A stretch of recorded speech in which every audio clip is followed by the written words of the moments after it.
Bom, terça-feira é culto e é um culto diferente, né, igreja? Hoje nós vamos finalizar o nosso estudo sobre escatologia. E o que é a escatologia? É o que fala sobre a volta de Jesus, os finais dos tempos. Só que como hoje é um culto de fechamento, eu quero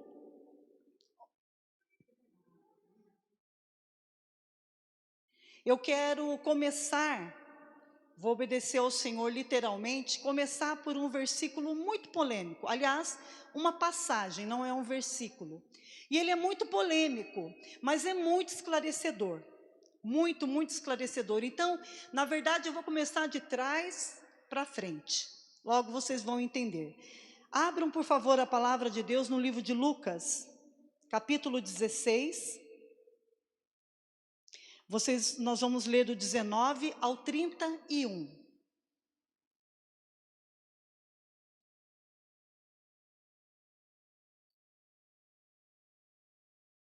Tremenda essa passagem, mas hoje ela é muito assim, deturpada. E nós vamos ler e aprender à luz da palavra de Deus. Então não se deixe se enganar, viu, igreja? O que está escrito é o que está escrito. Vamos lá? Jesus, falando. É Jesus contando. É Jesus anunciando. Ora, versículo 19. Havia um homem rico e vestia-se de púrpura e de linho finíssimo e vivia todos os dias regaladamente e esplendidamente. Versículo 20. Havia também um certo mendigo chamado Lázaro, que jazia cheio de chagas à porta daquele, e desejava alimentar-se com as migalhas que caíam da mesa do rico. E os próprios cães vinham lamber-lhe as chagas. E aconteceu...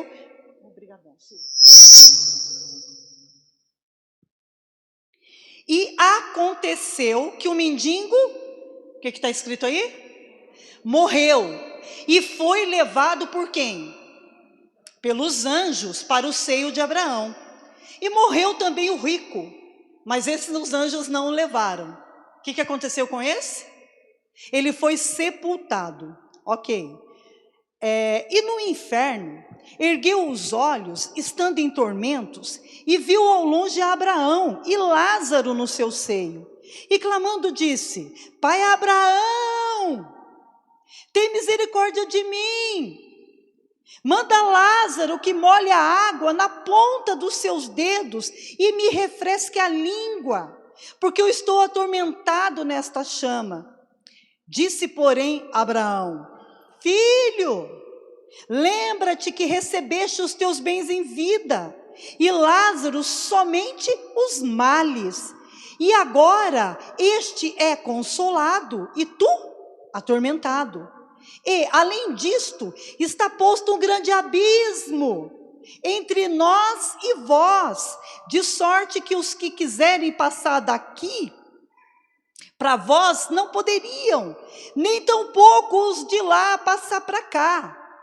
E disse ele: Eu rogo-te, ó pai Abraão, que os mande à casa do meu pai, pois eu tenho 5 irmãos, para que lhe dê testemunho, a fim de que não venham também para este lugar de tormento.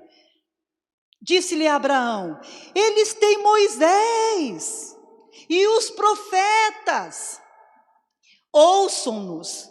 E disse ele: Não, pai Abraão, mas se algum dentre os mortos foi ter com eles, arrepender-se-ão.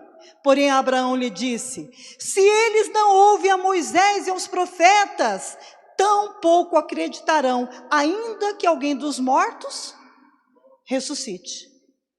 Morto ressuscita? Quem ressuscitou dos mortos? Será que acreditariam em Jesus? Não. Assim como hoje muitos não acreditam. Coloca o verso 19 para mim, por favor. E antes disso, vamos orar. Deixa as crianças lá na salinha, eles ficam lá. Senão você não vai aprender nada. Pai, em nome de Jesus, nós queremos nos colocar na presença do Senhor para aprender, Pai, daquilo que o Senhor quer nos ensinar aqui esta noite. Senhor, é tremendo a sua palavra e aquilo que o Senhor tem para nos ensinar. Mas, Senhor, se nós não tivermos um coração quebrantado, um coração humilde, não tem cura, não tem aprendizado. Por isso nós nos colocamos humildemente na Tua presença, pedindo para que o Senhor se revele a nós através da Sua palavra. E que esta palavra, Pai, tome caminhos na nossa vida e possa nos trazer literalmente o que nós precisamos hoje. Seja cura, seja libertação, seja um entendimento da Sua palavra. Nós sabemos, Pai, que tudo que vem do Senhor é bom. E nós te agradecemos pela grande oportunidade de estarmos aqui reunidos como igreja para aprender do Senhor. Em nome de Jesus. Amém? Versículo 19 começa como? Ora, havia. Aqui Jesus é que está falando. Havia ou não havia? De tudo que eu li para vocês, de tudo que vocês conhecem a palavra, existiu isso daqui ou não? Claro. Jesus começa dizendo, havia um homem rico. E aí começa. Então, eu digo para vocês, se não havia, como muitos falam, que essa passagem aqui é só uma simbologia, que isso aqui não aconteceu, então Jesus ele é mentiroso, porque é ele que conta. Você pode ver o contexto. Eu não estou manipulando ninguém, nem a palavra de Deus. Mas aqui é Jesus falando, Jesus citando. E se ele disse, ora, havia, é porque houve. Caso contrário, então, ele está nos enganando. E o Senhor Jesus, ele não é assim. Amém, igreja? Então, mesmo se a história fosse uma parábola, uma história, né? Ela seria verdadeira. Por que ela seria verdadeira? Porque Jesus Cristo nunca usou uma mentira para ilustrar uma verdade. Nunca, jamais. E por que eu digo isso para vocês? Porque alguns afirmam que esta passagem é apenas uma simbologia, que isso nunca aconteceu. Aliás, é uma mentira satânica, porque eles tentam fazer com que a história também representem os judeus e os gentios. Eles estão dizendo que o mendigo é judeu e que o rico é um gentio. Talvez você não entenda tão bem hoje, mas vamos indo para frente, porque eu não posso ficar me atentando muito a explicar muita coisa, porque tem muita coisa para acontecer aqui hoje. Então, essa mentira que eles espalham, dizendo que isso é uma simbologia, que essa passagem nunca aconteceu, que está simbolizando judeus e gentios, nada mais é, igreja. Eles têm apenas um propósito, de tentar encobertar a realidade que o inferno existe. E também tentam encobertar que a punição eterna também é real. Então, se eles não disserem que isso não existe, então não existe o inferno. Porque isso aqui está acontecendo aonde? No inferno. Aqui 2 homens morrem. Um tem o nome de mendigo e o outro, Lázaro. Os 2 morrem, um foi levado para o seio de Abraão pelos anjos. E o outro foi o quê? Sepultado. No inferno, um em tormento, ele olha ao longe e ele vê quem? O pai Abraão. E ele grita, pai Abraão, esse moço que está aí do teu lado era meu vizinho. Fala para ele molhar a ponta do dedo dele para refrescar a minha língua, porque aqui está queimando demais. E Abraão fala o que para ele? Não tem como passar daqui para aí. Por que não, pai Abraão? Manda vir. Um estava onde? Na escuridão. E no seio de Abraão, luz. Quem está na escuridão não consegue ver o que está na frente. Mal ele sabia que tinha um abismo. Mas Abraão, que está na luz, enxergava o abismo. Aliás, ele teve muita chance de enxergar o abismo, mas ele nunca quis enxergar. Aí Abraão falou para ele, não tem como eu ir aí te ajudar, e nem tão pouco eu posso mandar alguém sair daqui para ir aí, porque tem um grande abismo entre eu e vós. Eu não posso ir aí, vocês não podem passar para vir para cá. Ai, meu Deus, que pena. Então faz o seguinte, manda alguém sair daqui dos mortos e ir lá na casa dos meus irmãos. Eu tenho 5 irmãos. Pelo menos eles não vêm parar nesse lugar de tormento. E alguém dos mortos pode se levantar para pregar para os vivos, igreja? Não.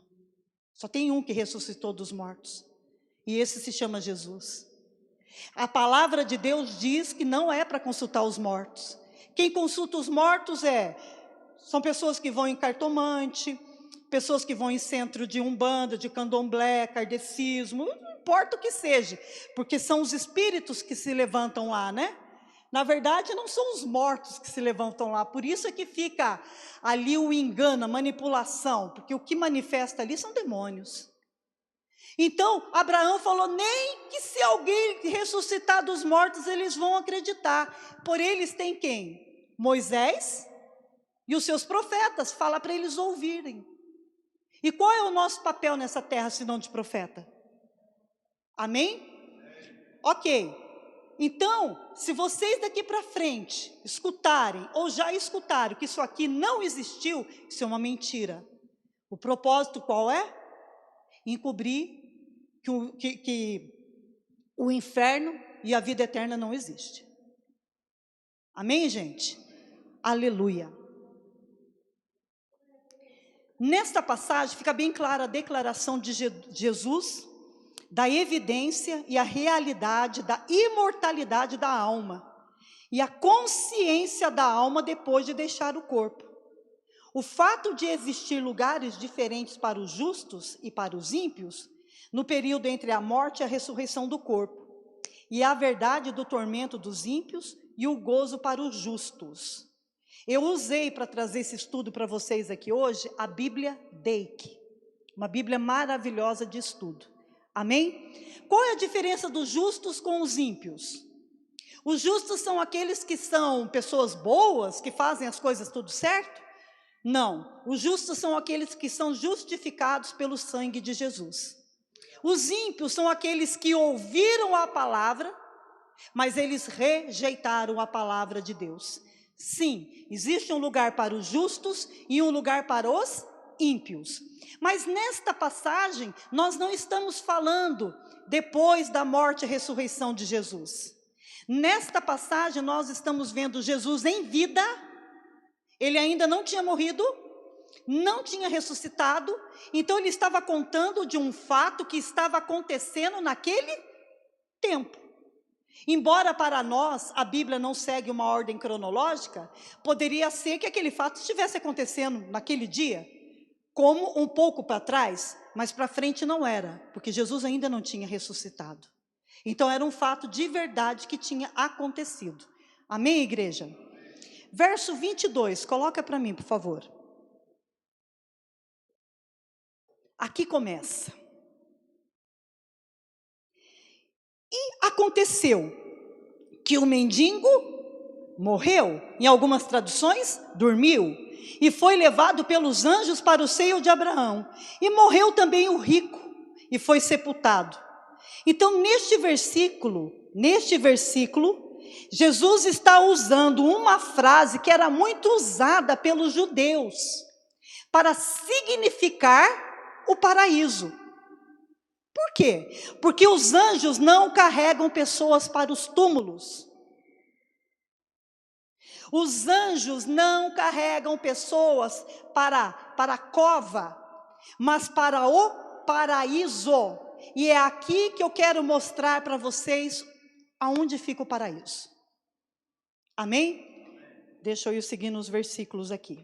Primeiro, a palavra para paraíso no grego é paradeisos, que significa um parque, ou um parque de diversões, floresta, e é usado pela Septuaginta, quem gosta de estudar sabe o que eu estou falando, para se referir ao jardim do Éden.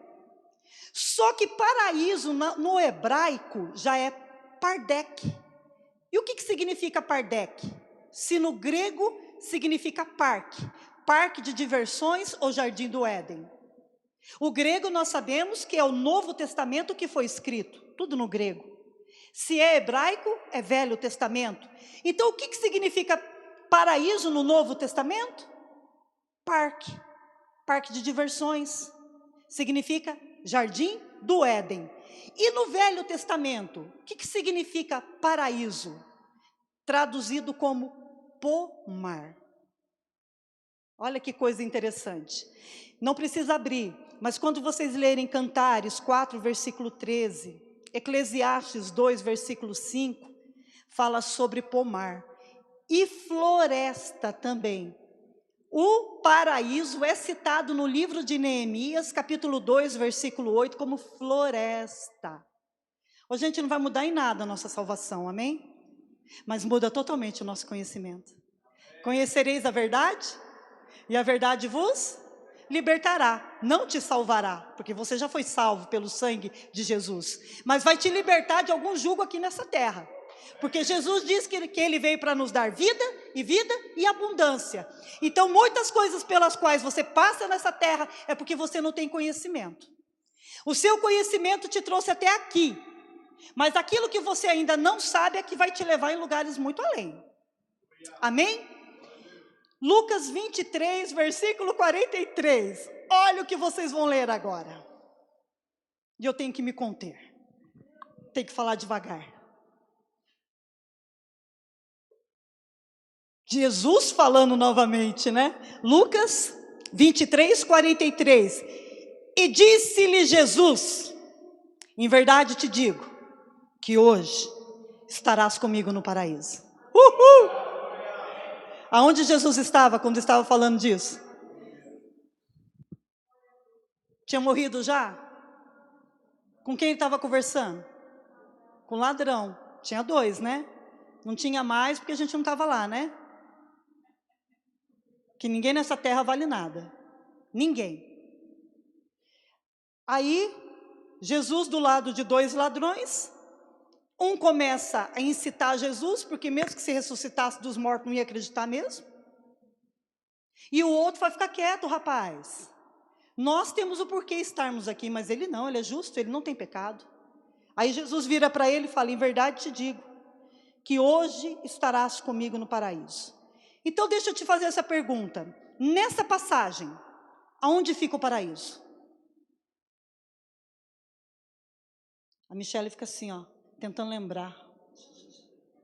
Sabe aquela carinha que a pessoa faz, está tentando lembrar?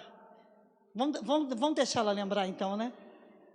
Nesta passagem de Lucas, capítulo 23, 43, aonde fica o paraíso? No seio de Abraão. Por quê? Aqui, o paraíso era localizado nas partes inferiores da terra. E é chamado de paraíso em Lucas 23, 43. Por quê? Porque eu tenho a Bíblia no hebraico, no grego. Você traduzindo essa passagem aqui, paraíso, no grego, significa o quê? Parque. Parque de diversões. Éden. Gente, que loucura, mas Jesus não tinha morrido. Que loucura! Então, aqui o paraíso era localizado nas partes inferiores da terra. Por que você fala isso, pastora? Vamos lá, Mateus 12, 40. Em Lucas, capítulo 23, versículo 43, é chamado de paraíso e é localizado nas regiões inferiores da terra. Mateus 12, 40 diz assim: pois como Jonas esteve 3 dias e 3 noites no ventre da baleia, quem é que está falando isso aqui? Jesus, é ele mesmo que está falando, que está conversando. Pois como Jonas esteve 3 dias e 3 noites no ventre da baleia, assim estará o Filho do Homem, 3 dias e 3 noites na onde? No seio da terra. Ok, gente?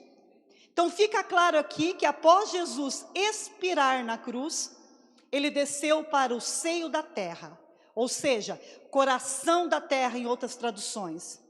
E onde fica mesmo o seio ou o coração da terra? No inferno. O inferno é uma localização geográfica? Não, o inferno é um demônio. Eu ensinei para vocês já. Agora, dentro do inferno tem muitas galerias, muitas câmeras, Tartaru, Hades, Geena, que mais? Abismo e etc e tal, dentro de um lugar. Ok, gente? Então vamos lá, Efésios 4, nós vamos ler o versículo 8 e 10. Está tudo escrito.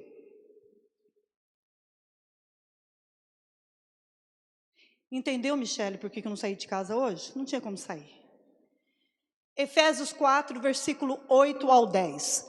Por isso diz, Paulo falando, subindo ao alto, subir tem que sair da onde?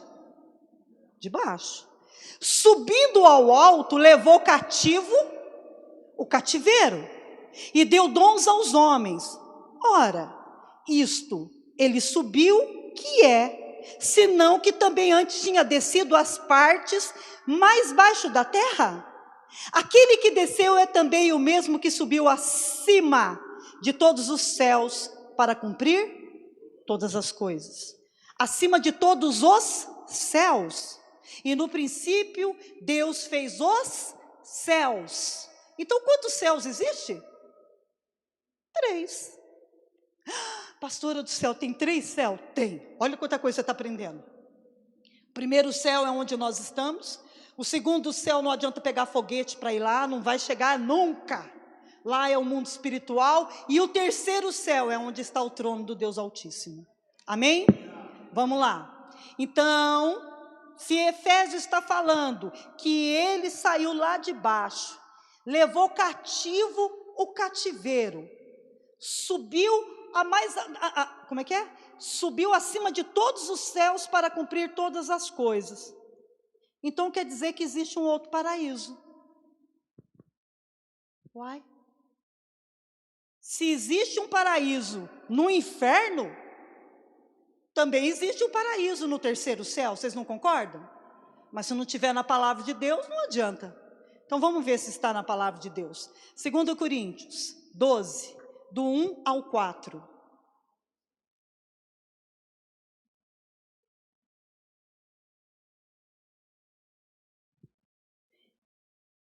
Segundo Coríntios 12, do 1 ao 4. Em verdade, que não convém gloriar-me, Paulo falando, mas eu passarei as visões e revelações do Senhor. E ele passou, né? Porque deixou tudo escrito, fora as que o Senhor dá para nós, né? Em verdade, que não convém gloriar-me, mas passarei as visões e revelações do Senhor. Eu conheço um homem em Cristo, que há 14 anos, se no corpo, não sei, se fora do corpo, não sei, Deus o sabe, foi arrebatado para onde? Então existe o terceiro céu, né? Pastora Ana não é mentirosa, oh glória a Deus, está escrito. Ah, mas é na Bíblia dos crentes? Qualquer Bíblia. E sei que tal homem, se no corpo, ou se fora do corpo, eu não sei, Deus o sabe, foi arrebatado para onde? Ao paraíso, e ouviu palavras inefáveis, que ao homem não é lícito falar. Então tem um paraíso que fica onde? Terceiro céu. Apocalipse capítulo 2, versículo 7.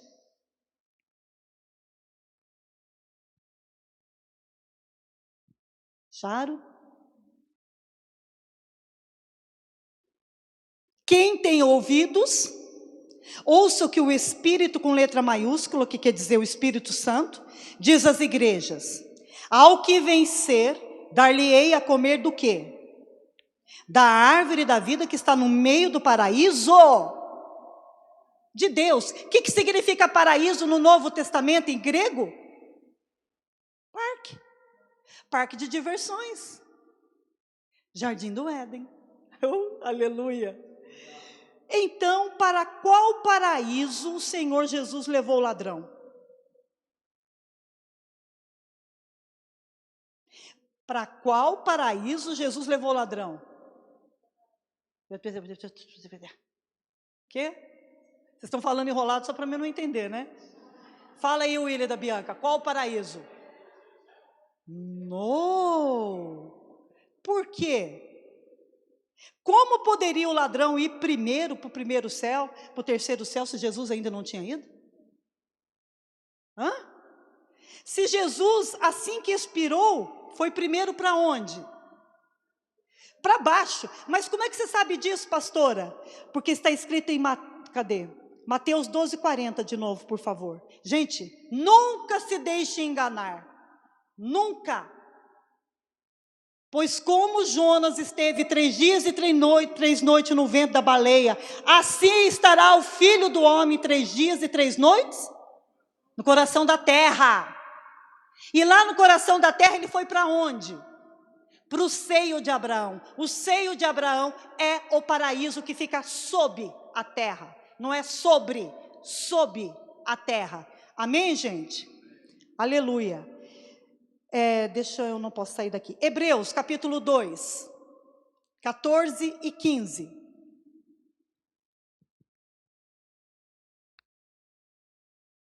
Vamos ver se é paraíso mesmo. Visto como os filhos participam da carne e do sangue, filhos somos nós, todo aquele que aceita Jesus como Senhor e Salvador passam a ser chamados filhos de Deus. São participantes da carne e do sangue porque ceiamos. A carne é de Jesus, o sangue é de Jesus.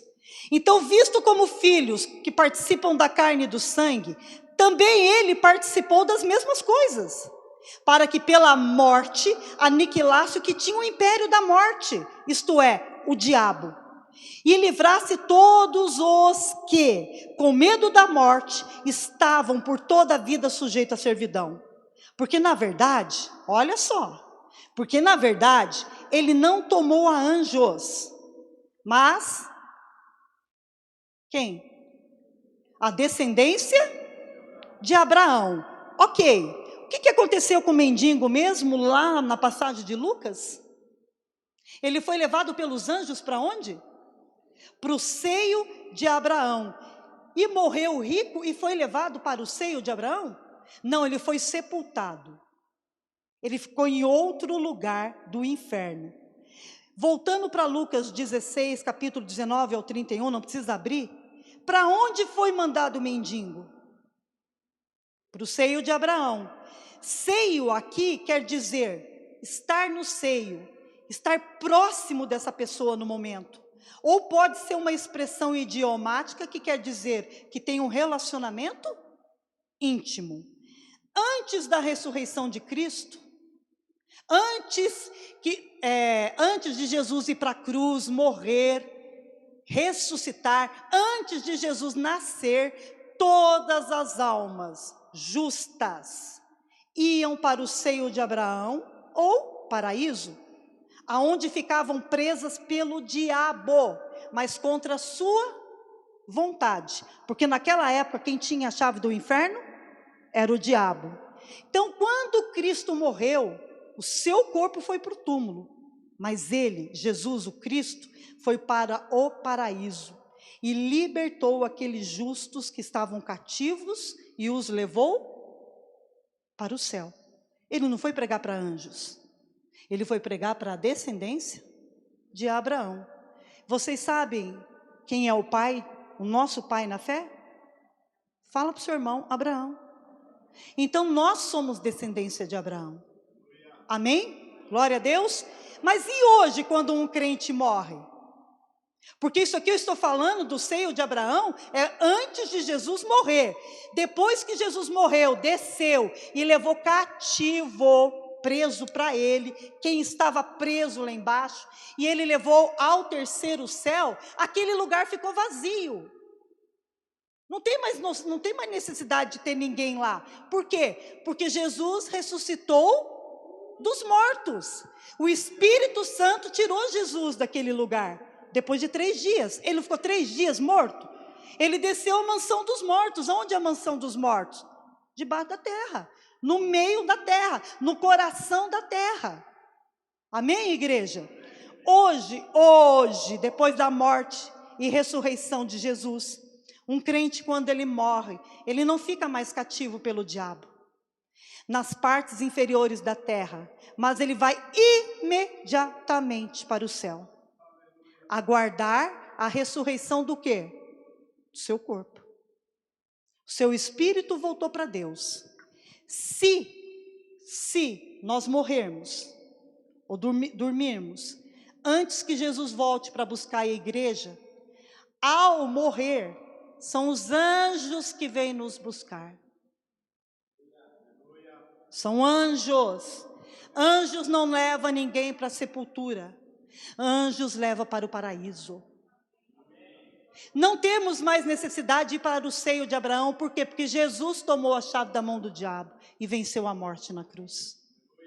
Então, morreu, está em Cristo Jesus, é justificado pelo sangue dele, sobe para o céu e vai aguardar a ressurreição do seu corpo. E aqueles que não passarem pela morte serão arrebatados. Mas primeiro sobe aqueles que estão dormindo. O corpo sobe e depois os que estão na terra, justificados pelo sangue, são arrebatados. Mas e aqueles que morreram sem Jesus? Rejeitaram a sua palavra. Porque nós não seremos julgados pelos pecados, igreja. Jesus pagou um alto preço por nós. Ele perdoou os nossos pecados. Nós não podemos mais pecar, não devemos mais pecar. Por quê?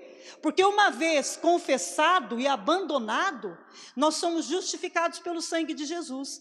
Mas se você confessa e volta à prática, não significa que você arrependeu.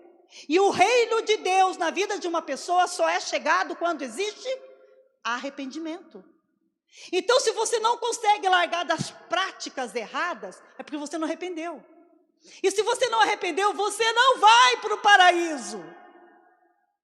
É por isso que eles mentem, dizendo que aquela passagem não existiu, para dizer que o inferno não existe. Existe. Quem morre em Cristo Jesus, depois da sua ressurreição, paraíso. E quem morre sem Jesus, mesmo conhecendo a sua palavra, mas rejeitando ela, inferno. Inferno. E esses só vão ressuscitar depois do final do milênio. Vamos lá, vou mostrar para vocês. Cristo agora tem a chave do Hades e da morte. O paraíso soube, a terra agora está vazio. Mas o lugar de tormento no Hades está enchendo cada vez mais. Ele manterá todos os ímpios que morrerem até o final do milênio. Será quando o inferno, o Hades, liberará todas as almas que estão contidas nele. E os túmulos entregarão todos os corpos que nele estão. Isso de quem morreu sem Jesus, porque quem estava em Cristo Jesus já foi. Então os corpos, alma e espírito dos ímpios serão lançados no inferno eterno. Vamos ver se isso é verdade. Apocalipse capítulo 20, versículo 11 ao 15.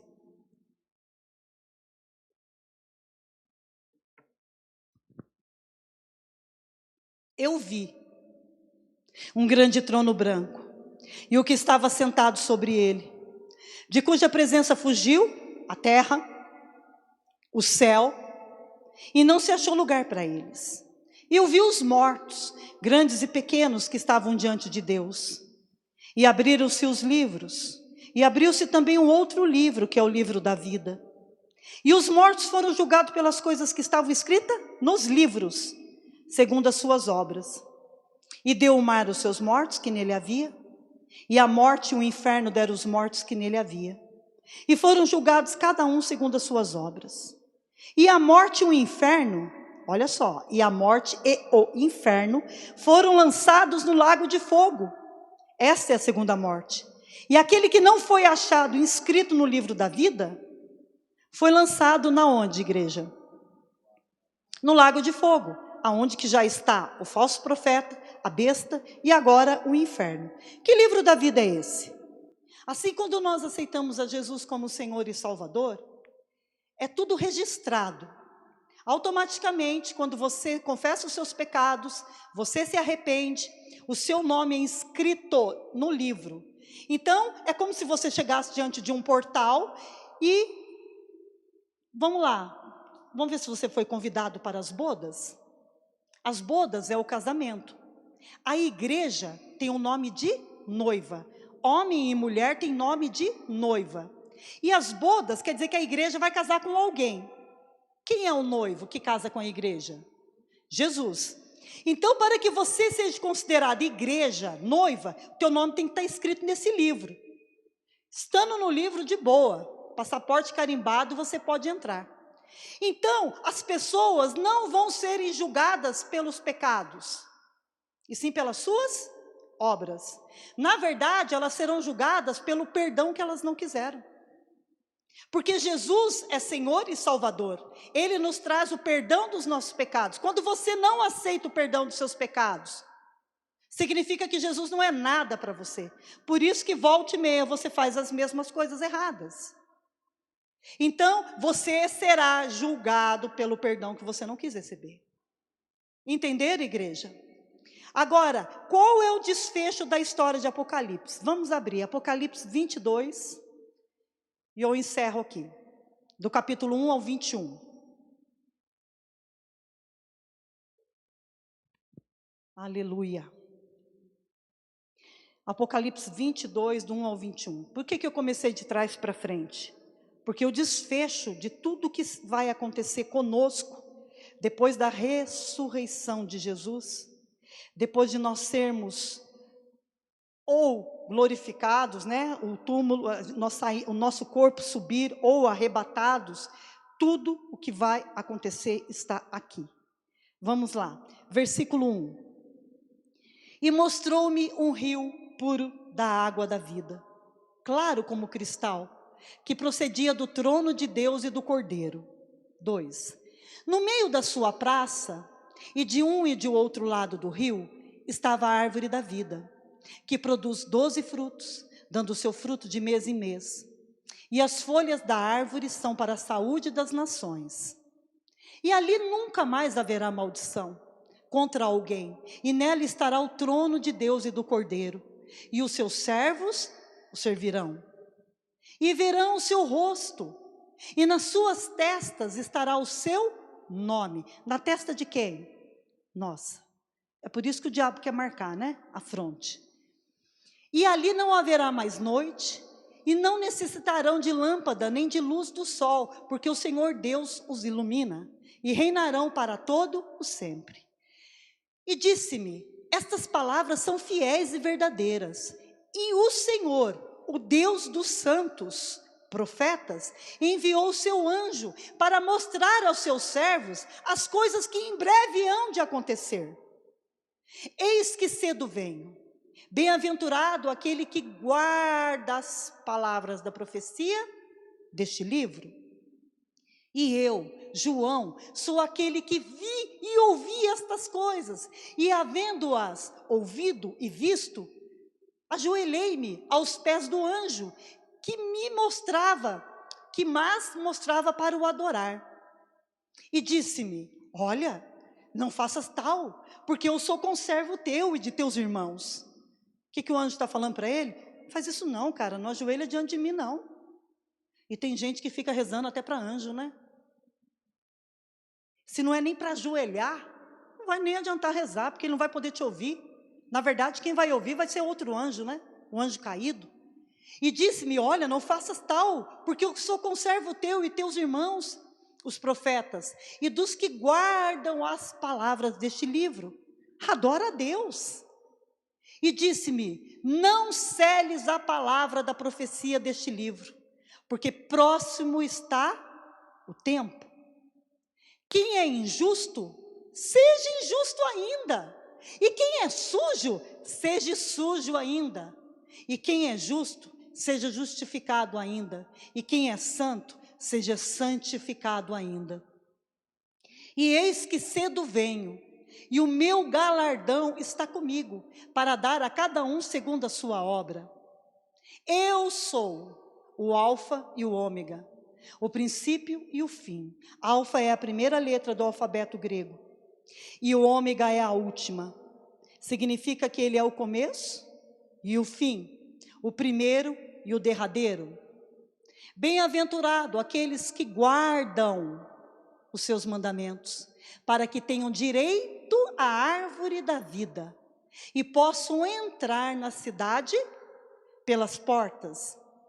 Mas ficarão de fora os cães, os feiticeiros, os fornicadores, os homicidas, os idólatras e qualquer que ama e comete a mentira. Eu, Jesus, enviei o meu anjo para vos testificar estas coisas nas igrejas. Quem é o anjo, igreja? Os pastores. Amém? Isso está lá no começo que eu já ensinei vocês. Eu sou a raiz e a geração de Davi, e resplandecente estrela da manhã.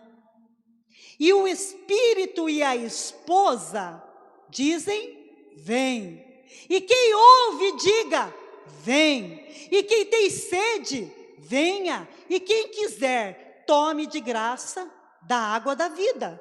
Quem é que chama Jesus para vir? A noiva, nós. A noiva vai se encontrar com o noivo. Versículo 19.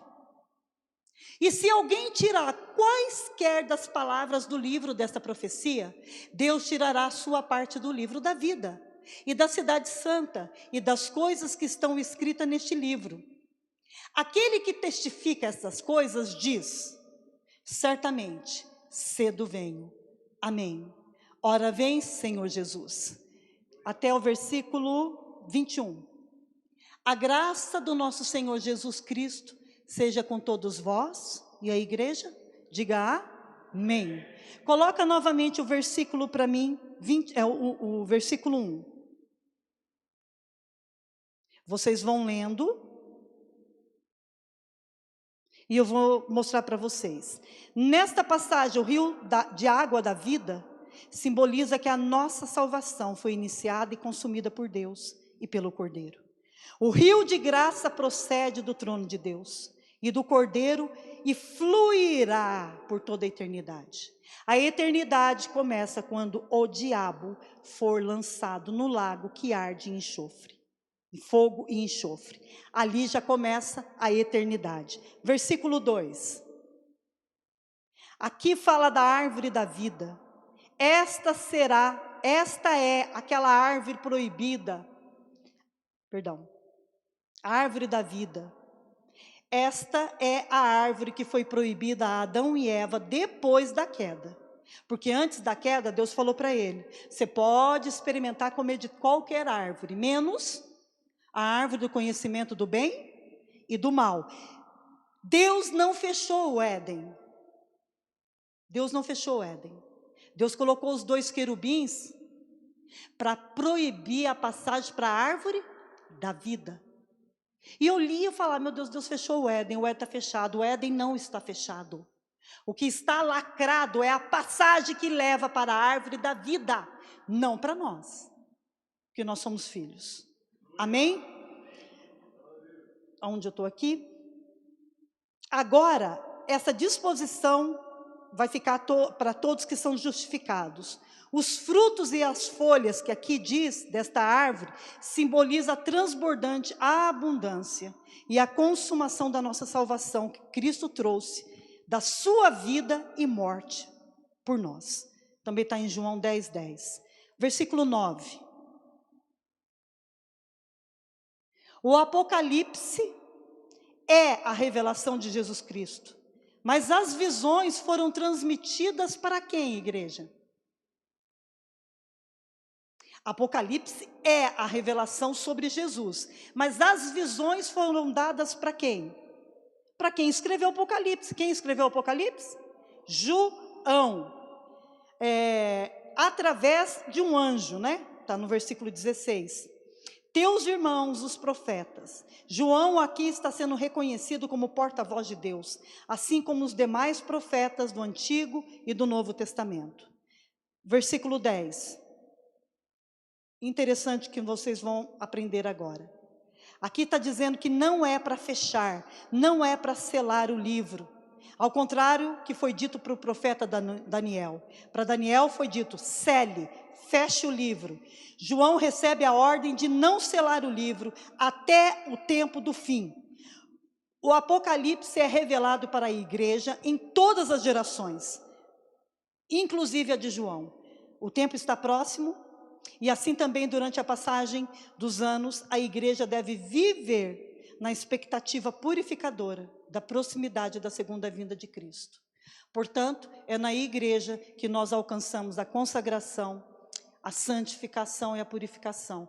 Então, quando você estiver passando por algum problema aqui da igreja, cuidado, o querer sair indica que você vai ter que passar pela mesma coisa em outro lugar. Entenderam? Aonde você é machucado, que você é curado. É o Senhor que provoca todas as coisas, para testar o nosso coração. Versículo 17. O Espírito e a noiva. Este é o último apelo evangelístico do Espírito Santo, pregado pela igreja. Os que anseiam pela vinda de Cristo. O Espírito que inspira o profeta e ilumina a igreja. A noiva, que é a igreja, ataviada. A noiva ataviada é a noiva de branco. Branco porque foi lavada e remida pelo sangue de Jesus. Os que têm sede de justiça e os humildes que reconhecem. E eu não tenho nenhum mérito, nós não temos mérito nenhum para receber essa salvação. Por isso que ela é de graça. Ele nos amou primeiro. Amém? Lucas, pode colocar, por favor. Vocês vão entender pela prática o que eu estou falando para vocês. Está errado, Lucas. Bem alto. A noiva, igreja. Ficar de pé para receber a noiva?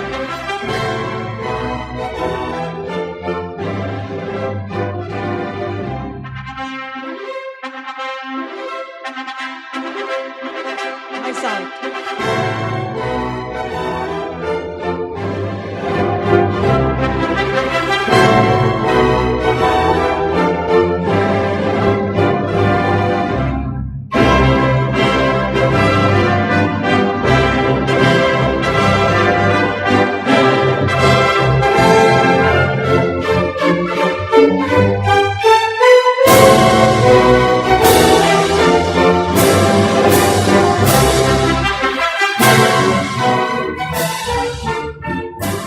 Vai abaixando e tirando, Lucas.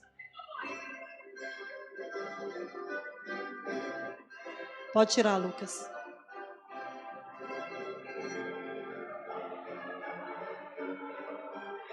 Tira a música, Lucas.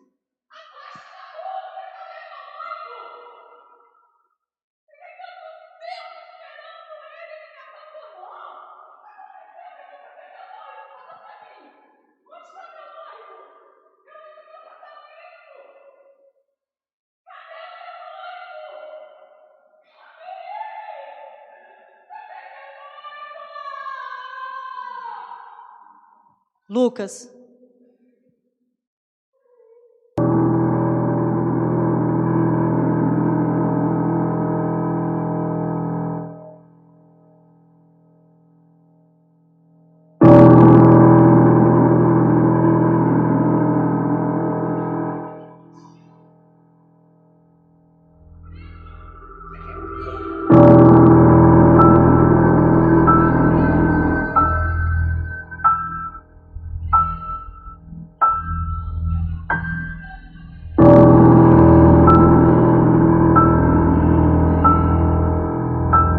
Os anjos levam? Esses não são os anjos. Esses são os que sepultam.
minha noiva,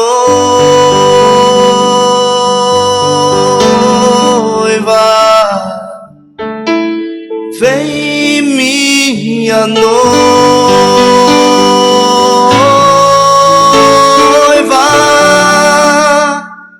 vem me encontrar, vem me abraçar,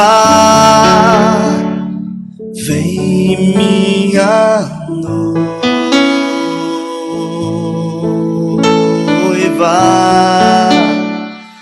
vem minha noiva.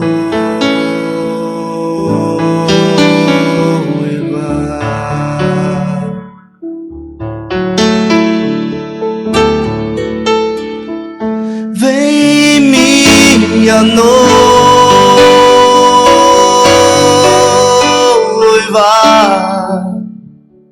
vem minha noiva,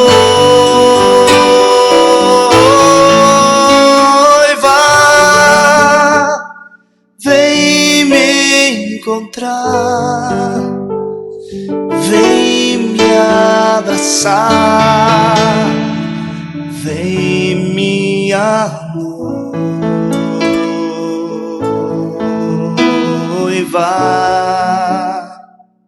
vem minha noiva.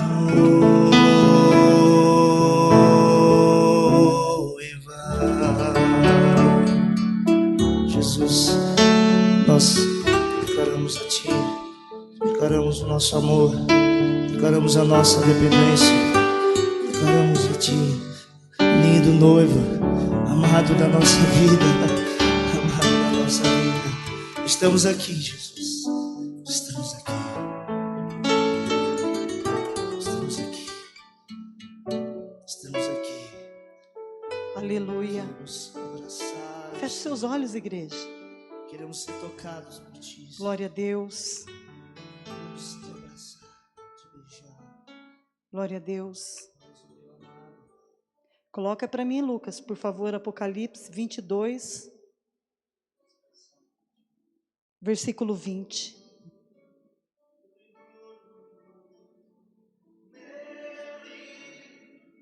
Aleluia. Aquele que dá testemunho dessas coisas diz: certamente venho, sem demora. Amém. E a noiva diz: vem, Senhor Jesus. Vou ler novamente. Quem é que dá o testemunho? Quem é o testemunho, igreja? É Jesus.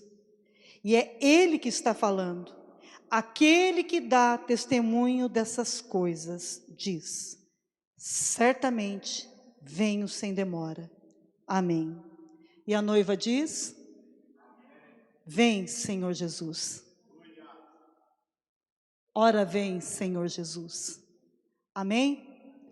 O Senhor Jesus foi testemunha de todas as coisas. E quem é testemunha fiel, ela não mente. Tudo foi feito por Ele e para Ele. Então, Ele fez e Ele é testemunha daquilo que Ele fez. E nós temos que buscar essa revelação da justiça de Deus. E é para isso que o Espírito Santo nos convence do pecado, do juízo e da justiça. Então, se você não consegue ainda abandonar as suas velhas práticas, se você ainda não consegue olhar para a palavra e obedecê-la, é porque você ainda não tem consciência do pecado. Isso quer dizer que o Espírito Santo não está em você. Porque quando o Espírito Santo está numa pessoa, ele o convence. Então, para onde você for, você vai ouvir a voz, você vai sentir, você vai saber que está fazendo errado. E Ele também vai te capacitar a não fazer. E se você cair, é Ele que vai te levantar. E vai sempre te lembrar que você tem um advogado que é justo e fiel. Você vai poder pedir perdão para Deus tantas vezes for, até o dia que não vai mais dar tempo. Aí você vai sair para as bodas, vai ver, vai atrás do noivo, e o noivo não vai estar lá te esperando. E você vai falar: mas cadê o meu amado? O meu amado é meu. E o Jesus vai dizer o quê? apartai-vos de mim, pois eu não vos conheço. Então, com isso, eu encerro o estudo de escatologia. Para mim é muito forte esse teatro, porque ele, de uma maneira muito básica e muito rápida, ele explica literalmente qual é o fim dos ímpios. E eu não tenho parte com isso, em nome de Jesus. E que o Senhor tenha misericórdia de nós, porque o cair é do homem, mas o levantar, esse é do Senhor, né? Então que o Senhor não desista de nós, né, igreja? E eu tenho certeza que Ele não vai desistir. Por isso eu gostaria que você fechasse seus olhos. Pai, em nome de Jesus, eu peço uma bênção tal, uma bênção específica. Levanta sua mão para receber. Isso mostra que você acredita e que você quer. Porque o Senhor, a revelação fala em Apocalipse, mas a visão Deus dá para homens. Deus entregou para os anjos, o anjo. O anjo é o papel do pastor, da palavra sendo ministrada aqui, a abrir os olhos de vocês. Por isso é que João Batista veio antes, para pregar arrependimento, para que todos pudessem entender quem é Jesus. É como se ainda fizéssemos o papel de João Batista. E eu peço de todo o meu coração, Pai, que o Senhor nos visite com uma bênção tal, para que a gente tenha consciência das coisas erradas. Espírito Santo entra dentro de nós e nos convence do pecado, do juízo e da justiça. Por favor, repita essa oração. Falam: Pai, no nome de Jesus, eu te aceito, Jesus, como meu único e suficiente Senhor e Salvador. Muda a história da minha vida, reescreve ela, escreve o meu nome no livro da vida, porque eu assumo, sou pecador, mas eu clamo agora o sangue de Jesus sobre a minha vida, em nome de Jesus. Amém, igreja? Dá uma salva de palmas para o Senhor. Aleluia. E a igreja diz: vem, Senhor Jesus. E essa palavra também a gente chama de Maranata. Não precisa abrir, está em 1 Coríntios 16, 22. É uma palavra aramaica que se repetia na ceia regularmente na igreja primitiva. E hoje nós continuamos repetindo: Maranata, venha, Senhor Jesus. Glória a Deus, nós estamos encerrados. Terça-feira que vem nós temos o nosso novo culto de estudo, ainda não sei qual será. E quero convidá-los a estar passando o Réveillon aqui na igreja. Se tiver que viajar, sair, façam depois. O seu ano pode ser extremamente influenciado ou não pelo ambiente que você estiver na passagem do ano. Isso é profético. Na passagem do ano, Satanás oferece muitos jovens de 18 anos para morrer. Porque ele fala que 18 anos é a idade perfeita do homem. Ele mata os jovens e pega do sangue, porque é aquele tal do falo, né? Quem não tem poder precisa ter alguma coisa para dizer que é poderoso. E o diabo quer o sangue dos filhos de Deus ou das criaturas de Deus para ele, para dizer que ele é poderoso, mas ele não é. Então, o ambiente que você estiver vai determinar o teu ano que vem. Por isso é que nós passamos ajoelhados. Nós teremos aqui o coral, o culto começa às 22 horas na sexta-feira. Teremos o coral, a palavra e depois a virada. A virada, depois você já está liberado para ir embora, mas você passa profetizando, orando e consagrando o teu novo ano. Traga os seus alvos por escrito, tudo o que você quer para o ano que vem. Porque vai ter um momento que nós vamos orar sobre os nossos sonhos, os nossos alvos. Quem não tem propósito, não sonha. E é um prato cheio para depressão. Quer acabar com depressão? Eu falo isso baseado na palavra de Deus em primeiro lugar e depois na ciência. Porque é sobre isso que eu estou estudando. Tenha propósito. Propósito acaba com toda a raiz de tristeza. Amém? Nós estamos encerrados. Deus abençoe vocês. Vão com Deus. E até terça-feira que vem. Amém.